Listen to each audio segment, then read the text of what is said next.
Yeah. Analytics off the chain, other channels not the same. Jake and Kyle, you know the name. Headliner Nation, we running the game.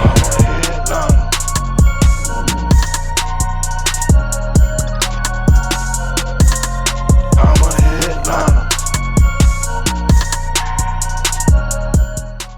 What is going on, Headliner Nation? Jake, Fantasy Headliners. Hopefully everybody's doing well out there. Today we're talking about rankings, our top 20 quarterbacks, and our quick and dirty top 30 running backs here for week 2 fantasy football. But I want to preface something before we get into this episode. A lot of people will watch the rankings episodes and they don't watch the start and sits. I want to caution you out there as a fantasy football player to not rely solely off of just a ranking show. So much can change in your own league based on the risk you already have in your lineup or the safety you already have in your lineup. Could make your decision a little bit different. So make sure you're consuming all the information for the week before making those decisions for your lineups. That's how you really become more successful at all things fantasy football. But we're not wasting any more time. We're not talking about anything else. We're not plugging anything. So hit the like button because we're getting right into the top 20 quarterbacks for week 2.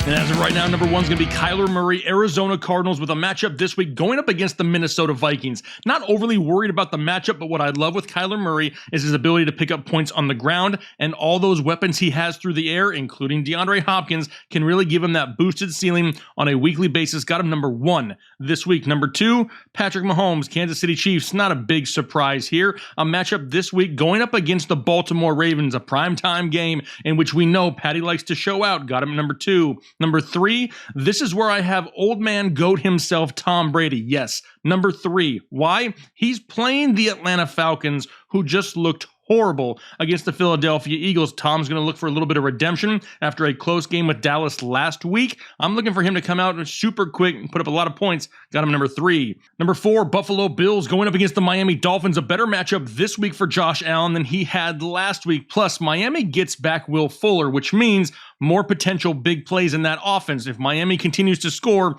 you know Josh Allen's going to keep his foot on the pedal and look for a little bit of redemption after week 1. Got him at quarterback 4. Number 5, Russell Wilson. It's early in the season. What does that mean? It means Russ is cooking and throwing balls deep down the field to DK Metcalf and Tyler Lockett. A matchup this week against Tennessee. Got him as my number 5 quarterback. Number 6, Lamar Jackson, Baltimore Ravens, going up against those Kansas City Chiefs we talked about a little bit earlier. Lamar's going to have to take a lot on his shoulders and do a lot each and every week. If he can get some pass protection from his running backs, it's really going to open up more opportunities for him to not only just scramble, but find open receivers down the field. Got Lamar Jackson right here, number 6. Number 7, Dak Prescott, Dallas Cowboys, going up against the Los Angeles Chargers. Not the easiest of matchups. Plus, we're all looking for LA to kind of bounce back and put some points on the board this week, which means Dallas can be throwing for all 4 quarters like they have for the last year and a half. Dak Prescott still a top-tier quarterback. Got him at number 7.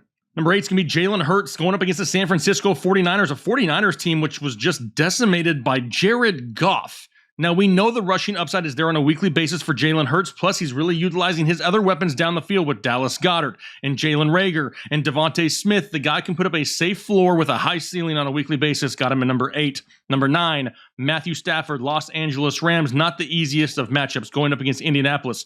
But this Rams offense is absolutely stacked, and they're unlocking Matthew Stafford, and he's going to put up some big numbers on a weekly basis regardless of the matchups. Got him inside my top 10 right here at number 9. Number 10, Justin Herbert, Los Angeles Chargers, going up against those Dallas Cowboys, whose secondary shown that it could still be taken advantage of. Well, that's what we need to really utilize here this week. They're not overly reliant on their running backs in LA like they have been in years past, which means more pass attempts down the field, potential more points, and a lot more Mike Williams. Got Justin Herbert at number 10. Number 11 is Aaron Rodgers going up against the Detroit Lions. Everybody wants to say that Aaron Rodgers just doesn't care, or he's not trying, or he doesn't care if he wins or loses. Come on. Yes, he does. He takes a lot of pride. He had a bad game. Relax. Now he gets the Detroit Lions in primetime football at home in Green Bay. I'm looking for a big bounce back for Aaron Rodgers. Got him at number 11. Number 12, Joe Burrow of the Cincinnati Bengals going up against the Chicago Bears. Now, at times we saw Matthew Stafford take advantage of this secondary deep down the field. Perfect, because that's what we want Joe Burrow to do this week once again with Jamar Chase, with all the weapons he has and now a solid running game like what I'm seeing from Joe Burrow. Got him at number 12. Number 13 is Ryan Tannehill, Tennessee Titans, going up against the Seattle Seahawks, if Russ can cook and move that ball deep down the field and continue to find the end zone, Ryan Tannehill's not going to have a choice. He's going to have to throw as well. He was really stifled by that front seven of the Arizona Cardinals just last week. A little bit easier of a contest for him here this week going up against Seattle, and I'm going to kind of keep him right here in this low-end QB1, high-end QB2 range at number 13. Number 14, Jameis Winston of the New Orleans Saints. Jameis can see the LASIK surgery worked, and most importantly, they're not trotting Taysom Hill out there all the time to take away majority of his work. He was very efficient, 5 touchdowns on 20 pass attempts. Jameis Winston can put up some solid points on a weekly basis, got him at 14. 15, The Bake Show, Baker Mayfield. No, he doesn't have Odell Beckham just yet. He's already been ruled out, but what he does have is a matchup going up against the Houston Texans, who are, in fact, still the Houston Texans. I got Baker at number 15. Number 16, Teddy B, Teddy Bridgewater, Denver Broncos. They have a juicy matchup going up against arguably the worst team in the NFL, the Jacksonville Jaguars. It's still, up for debate whether or not Urban Meyer even cares or not, which is a bad thing to do going into a brand new season after just having the number 1 overall pick. Not a good look. Now, Teddy B, we know, is super consistent, super safe. No Jerry Jeudy. That's okay. KJ Hamler, Tim Patrick going to step up. I like Teddy B. Got him at 16. 17, Big Ben Roethlisberger of the Pittsburgh Steelers. A matchup here this week to kind of get back on track going up against the Las Vegas Raiders. It's going to be a lot harder for them to run than throw on Las Vegas. We kind of saw it at times with Lamar Jackson this past week where he could throw the ball down the field, just couldn't make things happen consistently. With Juju, Deontay, and Claypool, I see more consistency this week out of Big Ben, and I got him at number 17. Number 18, Kirk Cousins. I'm worried about that defensive front of the Arizona Cardinals. They create pressure so fast that I don't think it's going to allow the Justin Jefferson and the Adam Thielens of the world enough time to develop those deep routes down the field, which really limit those big plays, limit the touchdowns, limits the scoring, limits the upside of Kirk Cousins. That's why I got him at 18. 19, Trevor Lawrence, Jacksonville Jaguars, going up against the Denver Broncos. Not an easy matchup whatsoever, but this team is not committed to the run. They're obviously committed to the pass, and you know what they're going to do a lot every single week? Pass, which is going to give a lot of garbage points and a lot of fantasy points to Trevor Lawrence. Got him at 19. Lastly, number 20, Sam Darnold, Carolina Panthers, in a difficult matchup going up against the New Orleans Saints. However, this still isn't the same old Sam Darnold. He's making huge strides, and we saw it in week 1 with the offense around him with Robbie Anderson, Christian McCaffrey, Terrace Marshall Jr., DJ Moore. Sam Darnold could be a safer option on a weekly basis regardless of the matchup. Sure, the ceiling may not be astronomical, but that's why we got him at number 20 and not at number 10. I like him down here, though, at the bottom of the rankings. But now we're going to transition over into running backs, and we're not going to do just the top 20 because that's no fun. Let's go the quick and dirty top 30 running backs here for week 2 fantasy football. Number 1, it's going to be Christian McCaffrey. No surprise here, right? Regardless of matchup, the guy goes out there on a weekly basis and is eligible to get 100 receiving yards and 100 rushing yards at any given moment. The guy is back. He's putting up points. Going to stay at number 1. Number 2, Alvin Kamara going up against the Carolina Panthers and an opportunity to go out there and really utilize the volume. He's getting a better matchup for him here this week, and the ceiling is absolutely huge. Love Alvin Kamara at number 2. Number 3, Nick Chubb, Cleveland Browns going up against the Houston Texans. A great matchup for Nick Chubb against a lowly Houston team. It would not surprise me if Cleveland gets out to an early lead, relies on Chubb late, and he really racks up that garbage time, those fourth quarter points, which we'd love to see. Nick Chubb has that touchdown upside on a weekly basis. Got him at number 3. Number 4, Derrick Henry, Tennessee Titans going up against the Seattle Seahawks. Should be an easier test for Derrick Henry this week, who was really held in check last week by the Arizona Cardinals. The volume will still continue to increase. They're going to have to utilize him. They need to. They need to utilize Derrick Henry on the ground to take the pressure off the passing game and open up more one-on-one opportunities down the field for A.J. Brown and Julio Jones. Right now, got Derrick Henry still. Number 4. Number 5, Aaron Jones, Green Bay Packers going up against the Detroit Lions. Love this matchup as a bounce-back opportunity for the entire Packers offense. I'm not writing off Aaron Jones. Yep, this offense is too good. These players are too good. The ceilings are too high. Got Aaron Jones at number 5. Number 6, this is where I've dropped down Dalvin Cook. Now, a lot of people are going to say, oh, you're just trying to be crazy with your rankings and drop down Dalvin Cook. No, I'm not. I'm really worried about the defensive front of the Arizona Cardinals, who just held Derrick Henry to 60 yards rushing. Why do I still have Cook this high? For his pass catching ability and his ability to go out there and maybe rack up 6 receptions for 60 or 70 yards and give him that safer floor on a weekly basis. I just believe the ceiling is limited. That's why I got him at number 6. Number 7, Joe Mixon, Cincinnati Bengals, going up against the Chicago Bears, who found themselves a little vulnerable at times on the ground against the Rams just last week. Plus, Joe Mixon out there touching balls a lot. He's touching a ton of balls every single game, and that's why I still got him at number 7. Number 8, Najee Harris, Pittsburgh Steelers. Not the easiest of matchups, maybe as it looks like on paper, going up against the Las Vegas Raiders, whose defensive front is way better than its secondary, at least from what we saw here 1 week into the season. But if this team in Pittsburgh wants to find success, they need to get Najee going quickly, and I expect that to start here this week with more and more volume. Got him at number 8. Number 9, Austin Eckler, Los Angeles Chargers, going up against the Dallas Cowboys. A great opportunity for Austin Eckler to go out there and maybe be more involved in the passing game this week. Didn't see the passing work last week, and that's a concern. Hopefully it changes here this week. Hopefully it was just a game plan style situation, because he could be utilized in that this week and really find a lot of open space. Got him at number 9. Number 10, Antonio Gibson, playing Thursday Night Football, going up against the New York Football Giants. He's already been cleared to go. He should be good to go 100% this week. Not overly concerned, not the easiest of matchups, but he is somebody with a new quarterback coming in, and Taylor Heineke, to really be utilized as not just a check down option, but an option to take the pressure off him and not make him have to force the ball down the field. Got Antonio Gibson at number 10.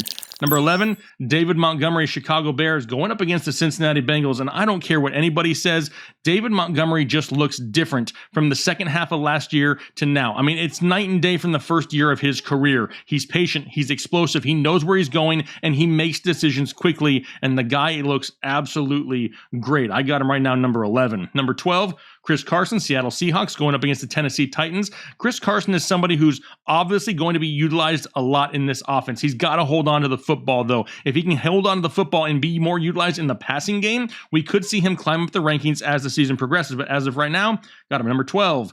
Number 13, Jonathan Taylor, Indianapolis Colts, a difficult matchup going up against the Los Angeles Rams. Don't get me wrong, the Rams at times last week were kind of, shredded by David Montgomery on the ground. Does that mean that happens every single week? No, we can't get used to that either, but Jonathan Taylor's usage in the passing game gives him that safe floor, and we know he's going to touch the ball between 17 and 20 times a week on the ground. Got him at number 13. Number 14, Zeke Elliott, Dallas Cowboys, going up against the Los Angeles Chargers. They need to get Zeke more involved. Maybe the departure here of Michael Gallup, who is now hurt, opens up a few more passing opportunities for Zeke in the backfield and really start to rely on the run. They got to keep the game close. If they get into a shootout against any team early in the game, we really limit what we can see from Zeke. I like him here, but I'm tempering expectations. Got him at number 14. Number 15, DeAndre Swift, Detroit Lions, with a matchup this week going up against the Green Bay Packers, who were just shredded by the New Orleans Saints last week. Now, why do I like Swift this much? Well, A, we found out that the Detroit Lions were lying. He really wasn't that hurt, right? He was barely even going to play until like Tuesday of last week, and then all of a sudden magically healed, had himself a great game. He has the slightly higher upside in this offense, especially in the passing game, over Jamal Williams. He's a little bit more explosive, more potential for big plays in a game in which they may need them. That's why I got Swift at 15. Number 16 is Miles Sanders, Philadelphia Eagles, going up against the San Francisco 49ers, who just gave up over 40 fantasy points on the ground to the Detroit Lions.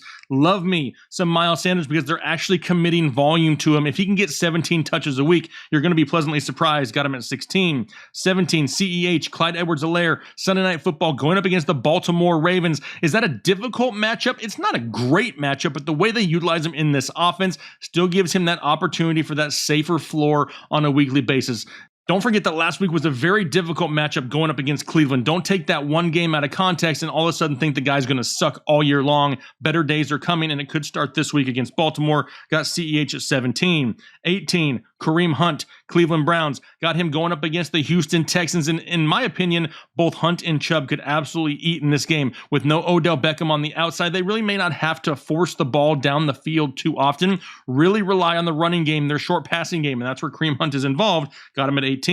19, Damian Harris, New England Patriots, going up against the New York Jets. I would have him higher if I wasn't worried about the stupid fumble this past week. Now, it's only one fumble, but it's also Bill Belichick who punishes players with fumbles. That worries me. That's why I got him down at 19. Number 20, Darrell Henderson, Los Angeles Rams. A difficult matchup going up against the Indianapolis Colts, who have a great defensive front. I still believe that Darrell Henderson on a weekly basis will lead this backfield in touches and give you a safer 10-point floor due to his ability to be really explosive and break off big chunks of yardage with not a lot of volume. Got him at number 20.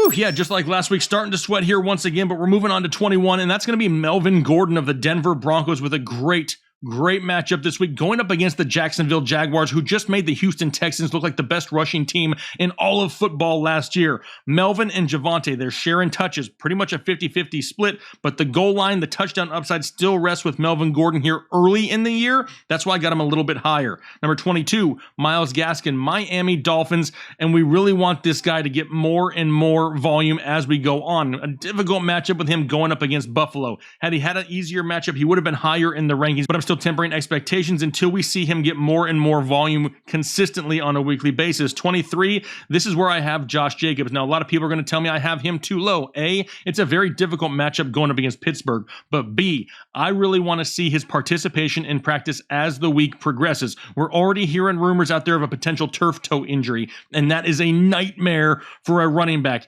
If things come out where he's 100% good to go, not limited, he'll move up the rankings. But this is why I have him where we do, because we really need to pay close attention to the injury reports here as the week goes on. 24, this is where I have Saquon Barkley. I mentioned this in my running back start sit video that I would prefer to sit Barkley this week, but there was a line at some point in which I'm willing to take the risk in starting him, and it's honestly going to be right here, number 24 overall, just because I don't like the short turnaround of a Thursday night game in a difficult matchup going up against Washington when we already know he's going to be limited going into it. A lot of question marks, a lot of concern. That's why I got him dropped down all the way to 24.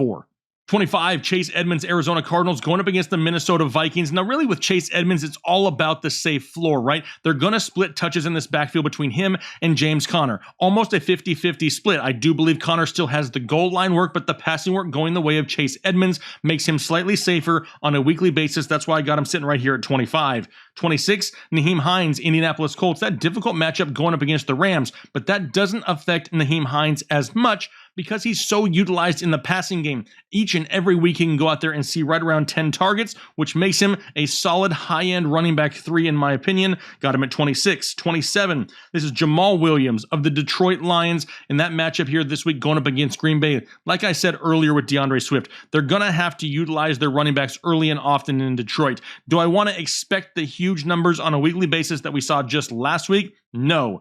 No, I do not. Do not get greedy out there. Temper your expectations. We're hoping for 10, 11, 12 points a week out of these guys. It's still the Lions, and there's still that opportunity that they're trailing each and every single week, and these guys are going to be reliant on getting 10, 11, 12 targets a game. That's why I got him down at 27. 28, Elijah Mitchell, San Francisco 49ers. A lot of people picked him up off of waivers, and they want to throw him directly into your lineup. Be careful with that, because it's not the easiest of matchups going up against the Philadelphia Eagles, who looked pretty dang good in week 1 against the run. Now, I'm not saying he's unusable. It's really going to depend on the other options you have. I know you just got him off waivers. I know you want to put him in your lineup, but I'm not going to go out there and just expect the world from him here in a difficult matchup on the road. That's why I got him dropped down to 28. 29 is where I have Javonte Williams of the Denver Broncos in that easy matchup going up against Jacksonville. Like I said, I still believe the touchdown upside is going the way of Melvin Gordon, but the touch is still going to be there, close to a 50-50 split, right around 15 touches a week for Javonte Williams. That's why I got him at 29. And then number 30, it's James White, New England Patriots. Probably weren't expecting to hear his name, but here is why. A, I mentioned earlier, the fumble from Damian Harris. I hate to keep bringing it up, but I just don't trust Bill Belichick to somewhat, quote-unquote, punish him. Who really looked good last week? James White. Who's produced in this offense in the past? James White. Who's been really reliable in this offense for years? James White. Plus, with Mac Jones under center, he's regaining some of that pass-catching work that we saw with Tom Brady under center, and that's what makes him slightly safer and a running back 3 and going to be my running back 30 here on the week in Week 2 fantasy football. All right, so that's my top 20 quarterbacks and my quick and dirty top 30 running backs here for Week 2 fantasy football. Now, maybe you disagree a little bit on some of these rankings. That's okay. You're supposed to. If we all had the same rankings, this would be boring and pointless to watch. But I do want to make sure I reiterate once again, don't just take rankings, blindly follow them, and then just, apply them to your league. Take the information here. Take the information from the start sit videos, combine it together, look at your overall team, your overall matchup, and make the best decisions possible for your team. That's how you really start winning a lot of fantasy matchups over and over and over again. But we're looking forward to communicating with you guys. Let us know down below in the comment section who you worried about this week. Who do you think is really going to dominate the top of the rankings in week 2 fantasy football? Looking forward to talking to you guys down below in the comment section. But for now, make sure you have a great rest of your day, a great week, and we'll talk to you later.